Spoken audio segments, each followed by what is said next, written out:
The Right Side with Doug Billings. All right, ladies and gentlemen, welcome to The Right Side. Doug Billings here. Wow, big day today, Friday, the 21st of November. Welcome.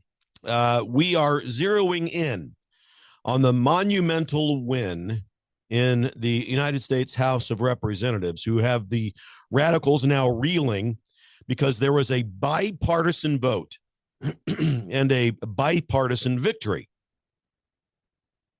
The radical liberal commu-socialist movement in America has been officially condemned. Not only did every one of the Republicans in the House, but 86, 1/3 of all of the Democrats in that House voted to condemn socialism. This is huge. It is hard, if not impossible, to understate. Ladies and gentlemen, The Right Side with Doug Billings is now upon you. Are you ready? Let's go. The Right Side with Doug Billings.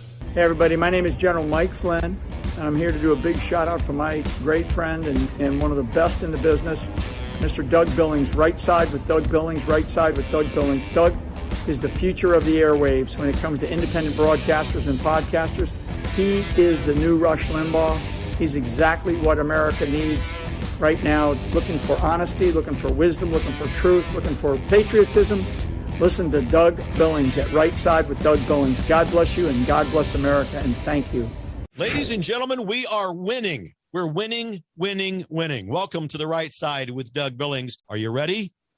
We are not liberal snowflakes who melt away in the face of tragedy, adversity, and challenge. We are a covenant nation under God, and His divine providence is not dead and it's not gone. It is living within each and every one of you. And you will bring it to life in such a way that the world has never seen before. We never back down. We never give up. We march forward.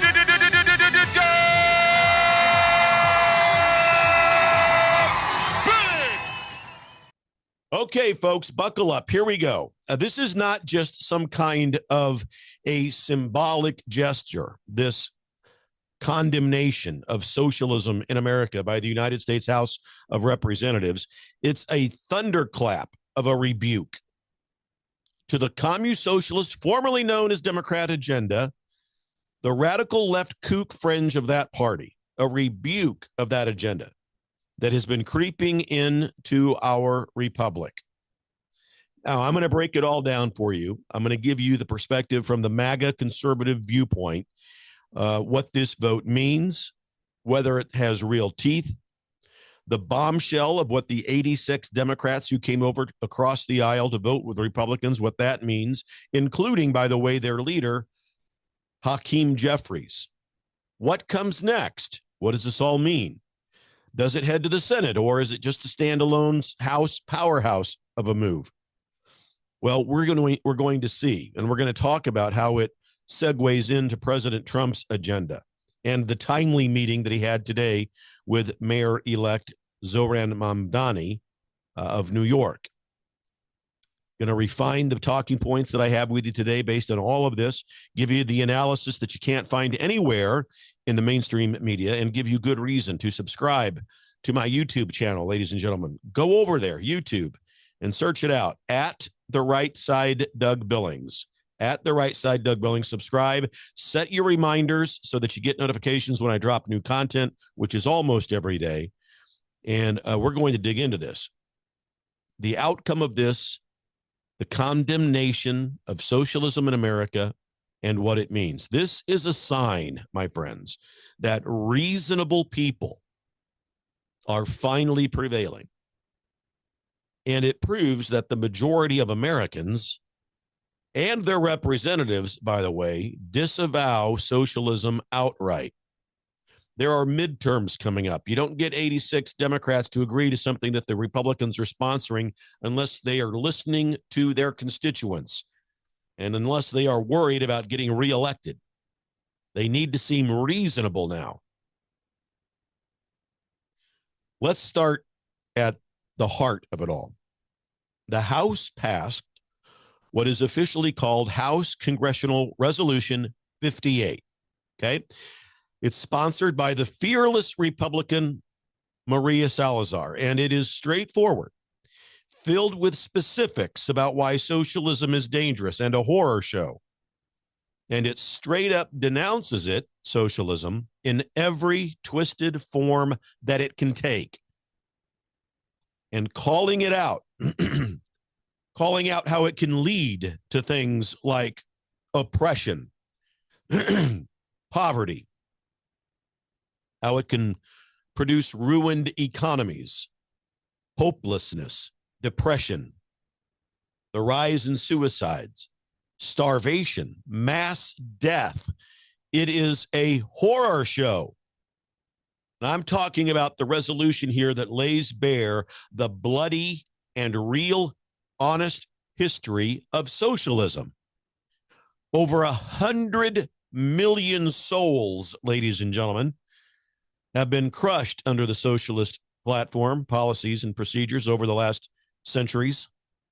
From Stalin and his Soviet gulags to Mao Zedong and the famines that he invoked and caused in China, from Castro's Cuba all the way up to modern-day Maduro in Venezuela, where people are eating zoo animals just to survive.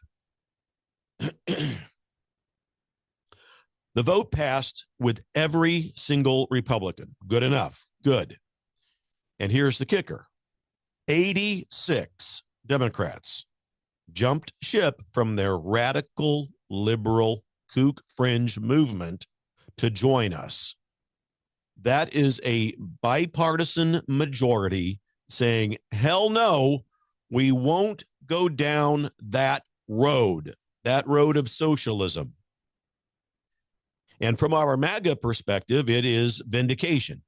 We've been warning, haven't we, about the slow creep, the slow poisoning of socialist policies, government takeovers, mandates, jabs, masks, healthcare crisis, energy crisis, education where we can't have kids reading. They don't read it at normal levels. We don't know what teaching math, science, civics, and history mean anymore. In care, they're focused on this globalist woke DEI agenda that has just dilapidated not only our educational system, but it's crippled our kids intellectually. Socialism sucks the life out of freedom and out of innovation. And so this resolution opposes any push for any such policy in the United States. And it is a direct shot at people like Bernie Sanders, AOC, the Squad, Pocahontas, and all of the other usual suspects with regards to radical liberalism in America and in American government. All of those people have been romanticizing this garbage of democratic socialism. Well, newsflash, ladies and gentlemen, there's no such thing as friendly socialism. It always leads to chains, which is what the radical fringe of the Democrat Party, I call them the commu-socialist wing, that's what they want. They want the party that invoked and advocated slavery, the party that founded and sustained the Ku Klux Klan, the Democrat Party. They want to keep people in chains. And in this case, and in these times, of course, that's figuratively, with entitlements. Give them free stuff. That'll create the lazy zombie class that we want, that just sit around on their porch all day, drinking Schlitz malt liquor and smoking products they got from the neighborhood dispensary. That's what we want. Well, that's not what conservatives want. Now, let me be real with you. This is what's called officially a concurrent resolution. So it is not a binding law. It doesn't have any penalties or enforcement mechanisms within it. It won't slap fines on socialist sympathizers, and it's not going to send the Department of Justice after these people. But, and this is a big but, baby like big butts. No, sorry. But we can't dismiss it because it's real. You can't avoid it. You can't help but look at it. The truth behind this, we cannot dismiss it as toothless. It has huge fangs in the political arena. Let me explain. It is a formal declaration of Congress, of the will of Congress, putting every lawmaker on record for history and for their voters, which is why we had 86 Democrats come over to the right side. In Trump's second term, this becomes ammunition for executive action. Think about defunding the bloated entitlement programs that reek of wealth redistribution that the radical liberals tried to shut our government down and did over a month ago. Think about blocking regulations that stifle your small business, your farm, your ranch, under the guise of equity. Right. Well, it sets the stage for that, and it sets the stage for budget battles where Republicans can point to this resolution and say, no more funding for socialist experiments like the Green New Deal or universal basic income, which are pipe dreams. Symbolically, ladies and gentlemen, this thing is massive. If it will shift the Overton window, right? Making socialism taboo again, as it should be, as it is. We've seen how these resolutions influence culture, and it's not going to be difficult to see how this one will do it. Remember, the anti-communist pledges that we saw, some of you that remember the Cold War, this reignites that kind of spirit. American exceptionalism, the American identity, not being snuffed out by socialism, empowering conservatives and reasonable thinking Americans to call out these leftist policies without any apology, without any fear. And in this election year that's looming right around the corner next year, every Democrat who voted no on this is now painted as a socialist enabler. Well, good luck with that. Good luck explaining it to voters in swing states, in red-leaning districts in your local communities. Good luck with that. The real bombshell here is those 86 Democrats who sided with us over here on the right side. Folks, this isn't just some fringe group of 86 people. It's over a third of the House Democrats admitting that socialism is a failed, deadly ideology. And why did they do it then? Why did they come over? Because the 2024 landslide election for President Trump woke them up. This is what the internal civil war within the Democrat Party has been about since the shutdown. You've got the small minority group, AOC, Bernie Sanders, Elizabeth Warren, Pocahontas, that whole crew, Presley, Ilhan Omar, all of them, Rashid Tlaib. That's the radical kook, commu-socialist fringe of the Democrat Party. Well, the 2024 election has woken up the reasonable people. And this is what they've been bickering about behind closed doors. Trump's overwhelming victory with, 312 electoral college votes proved that Americans were rejecting big government overreach and the signs and semblance of socialism. And so they've had to overcome the reasonable Democrats. They've had to overcome the loud, kook, fringe minority within their party. These 86 Democrats are from the moderate districts in America, places where voters still value hard work. They still go to church. They still value private property. They still want limited government. And it shows cracks in the Democrat Party where the squad and their extremism have alienated even their own people, even their own party. I was the first person to tell you that there is this civil war going on now within the Democrat Party, whose intellectually immature is pitted against the intellectually mature in that party. There is a common sense majority doing battle with the intellectually immature minority. And it's real, and it is happening behind closed doors. Chuck Schumer's job has been in danger. Today might have been a good step forward for him regaining control, any sign and semblance of reasonable thinking over there.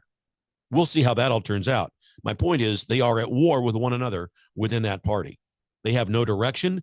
They have no rudder. Up until today, those 86 people have demonstrated that at least they can self-reflect and self-reflect about why they lost in such a massive landslide to President Trump, and why they continue to bleed members. These 86 may have just realized that, we've got to stop the doubling down on the nonsense. Stuff like the transgender movement, the DEI, and the woke agendas. We got to stop it. We're losing members left and right. Nobody believes in this stuff. So not everyone has drunk the Kool-Aid of free everything, free entitlements, free stuff that are funded by unicorn dust and all this. Not all of them have succumbed to that, as we can see from today's vote. These reasonable Democrats who came over to the right side, they know history. Socialism, it promises equality, but it delivers misery. Misery for everybody except for the elite class, or the elected class, of course. By joining the Republicans, they are signaling to their base, we are not going to go full commie. So don't worry about us. We're not going full communist here. We happen to want to win elections. So it's a disavowalment from within. They are disavowing the far left fringe, their grip and their volume, from forcing the party to track either to the center or to face more wipeouts if they don't change, more catastrophic losses in elections.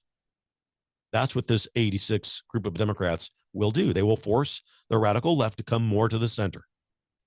And that's good for everybody. This really, in many ways, represents the first time I've seen any evidence whatsoever of anyone within that, except for Mark Fetterman, to self-reflect as to why they have crumbled as a party, why they have suffered multiple dozens upon dozens of millions of people leaving that party. And so here they are. And we also have to shine a light on House Minority Leader Hakeem Jeffries, who voted yes to condemn socialism today. This is huge. Jeffries is the face of the House Democrats. He's the minority leader. He's a sharp-tongued Trump critic. He is no conservative, no doubt about that.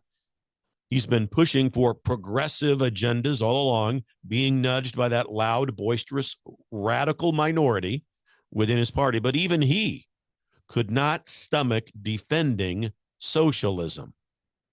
And why is that? Well, it's because pragmatism has to meet reality.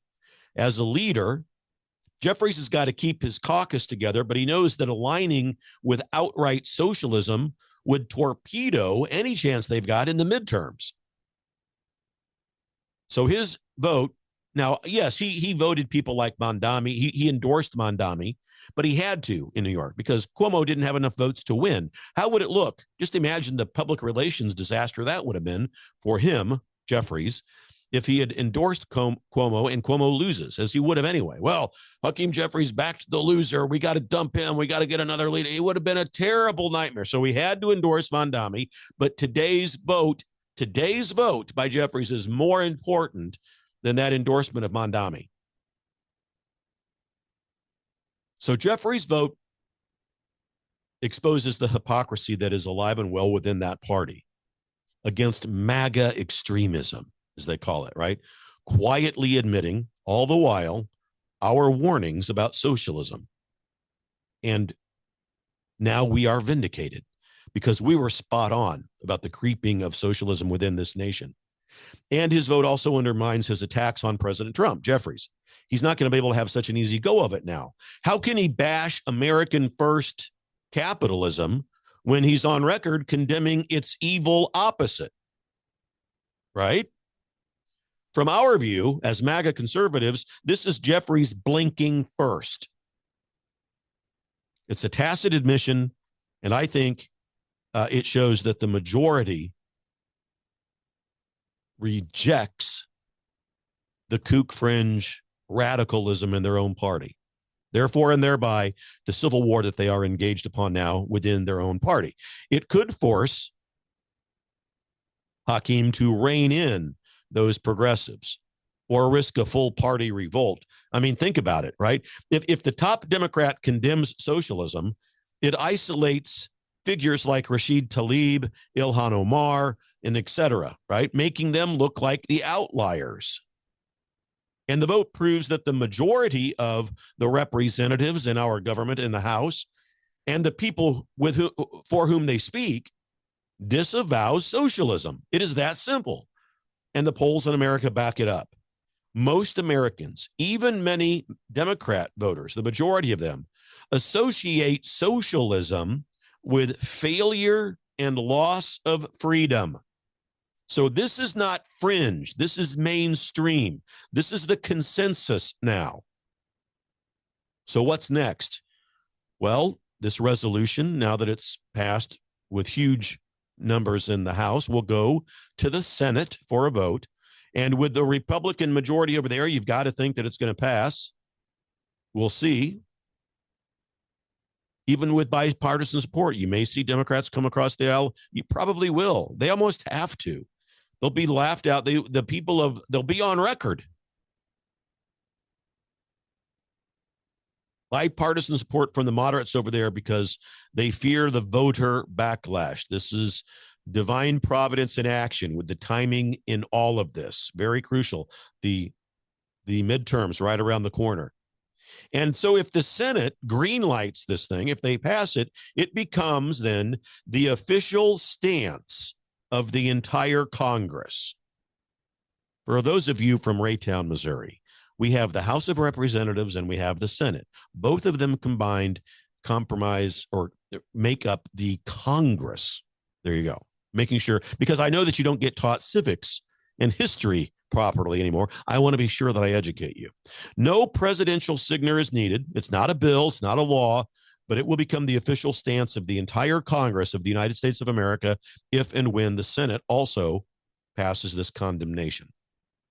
But even if it doesn't, even if it stalls out in the Senate, I doubt it will, but even if it does, the House action today stands alone as a powerhouse statement. It's Congress drawing the red line. No socialist policies here. And in practice, this could inspire Senate hearings on socialist influences in government, for example, or riders in appropriations bills to strip away the funding from left-leaning socialist programs. Trump's team can use it to justify aggressive deregulation, tax cuts, border security, framing this as help for your small businesses, your farms, your ranches.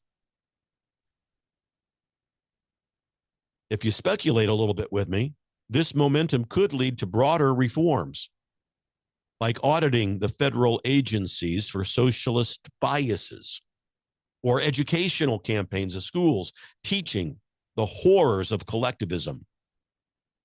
It's a standalone win today that echoes through policy, through culture, and through elections. So this is magnificent, and it's big.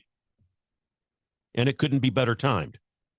Trump today met and had a good meeting with Mayor-elect Zohran Mamdani. They were kind of part of the Mutual Admiration Society today, but that's what Trump does.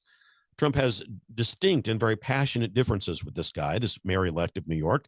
But in public, he's not going to slander him, not after the election. You see, this is the game called hardball politics. During the campaign, yeah, a lot of mudslinging, a lot of name-calling. Now that the winner has been announced, Trump backs off, Mamdani backs off, they come together to the work. Now, behind the scenes, you can rest assured that Trump is using this condemnation today. Hey, your entire party, except for a handful of kooks, has condemned your platform, has condemned socialism. So you got to work with me here. Otherwise, there's no money for New York. And Mamdani has, although he has a Democrat governor in New York, she is not a radical like he is. And she's got the purse strings as well, and he has to work with her. So Mamdani is a self-avowed democratic socialist, but his policies scream full communism, Wealth grabs, anti-capitalist rants, vowing to Trump-proof the city. Now, you and I can talk about this. Trump has to be a little bit discreet. So don't, for all of you who saw the Oval Office meeting with Trump and Mondami, don't freak out. Trump wasn't strong enough. He's not going to badmouth and slander and cut the guy's wrists right there in the Oval Office. Let him negotiate behind the scenes and put on a good public face. He's the art of the deal master. You can better believe Trump put him in his place. It's okay to like each other. It's okay to like each other. We can disagree on the politics, the platform, and the policies, but there is a dignified approach to how we treat one another in public, and Trump is a master at that. Trump always does that. You've seen it, even though even if you're afraid to call it out as a liberal, or if you haven't even really thought about it in those terms as a conservative. Trump makes you feel good when you meet him. He's genuinely a nice guy, contrary to what the media paints him. So with this House vote fresh off the press, so to speak, Trump has extra firepower. It's like the conservative stars have aligned in the providence of America and has exposed the Democrat radicalism for what it is. And again, from our MAGA perspective, Mondami's election is a blue city fluke. It's not a national trend. The elections that we experienced only held ground. They didn't gain any ground. And socialism is now condemned by the United States House of Representatives. And the meeting today shows that Trump has a bit of magnanimity here. He loves New York City. It's his hometown. He's willing to deal even with a radical socialist to fix it. And he will school him. Trump will school Mondami. Wave that resolution in front of him. 86 of your fellow Democrats, including Hakeem Jeffries, condemn your ideology. It's a horror show. And Trump should hammer out those points. The votes will prove it.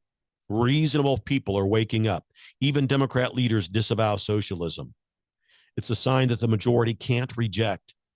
Mamdani's out of step with America if he tries to adapt any extremism. Affordability, embrace free markets, not government controls. Deregulate housing, cut taxes to lower costs. Public safety, no more sanctuary city nonsense, cooperate with ICE or face federal funding cuts. And Trump can give Mondami, he can offer carrots, billions of dollars in infrastructure money if Mamdani drops radicalism.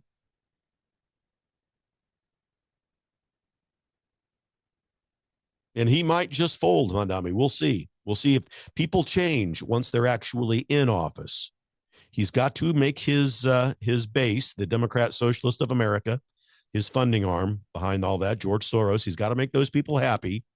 But Trump emerges here as the unifier in this meeting and in what we are seeing today with this vote in the House, exposing the Democrat fractures, the civil war that's going on within that party.